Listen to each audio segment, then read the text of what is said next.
Morag had enjoyed all the dark night gatherings that she'd been to, when the animals would meet deep in the woods to tell stories and to sing songs.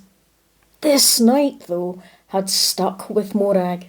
The night the unknown, unnamed spider had told his tale, a tale she carried still deep within her, as did many of the other animals. It wasn't just that the spider knew how to spin a decent tale, although he very much did. There was something about what he said, something deeper, something significant that for Morag and the others felt important.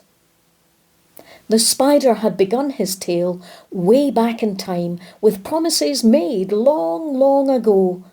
Promises that spoke of one who would lead all the great creator's hands had made to find their place together in the great created order.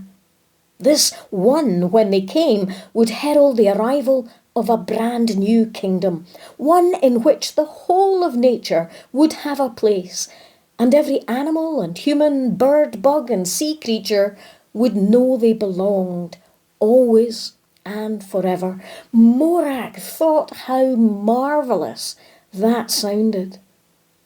But then those promises of one to come and of the new kingdom had been made so long ago, so the spider had told them all, that many had reduced them to the realm of fairy stories, while others had allowed their own dreams and expectations of the one to make those promises into something that they were never intended to be, with talk of wealth and influence and power, commanding awe and respect.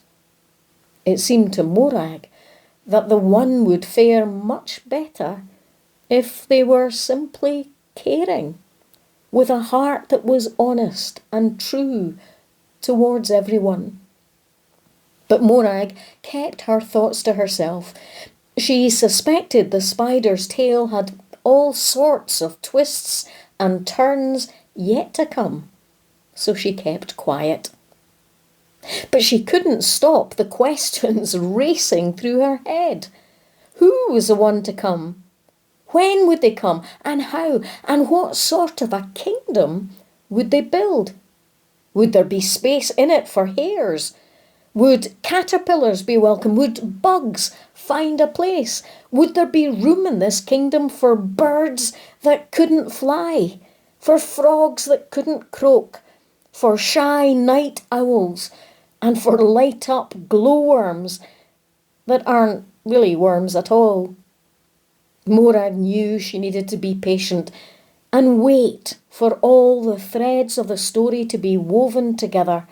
But waiting was so hard.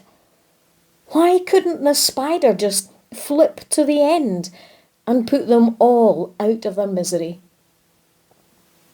It was as if the spider's hairy hearing ears had heard Morag's thoughts. A truly wonderful story, the spider said with an airy sniff, cannot be hurried. It should be savoured and enjoyed and absorbed, especially a story that you are a part of. Had Morag not been squirming with embarrassment at the thought of the spider knowing her thoughts, she might have wondered what the spider meant by a story she was a part of. She would, though, it seems, just have to wait.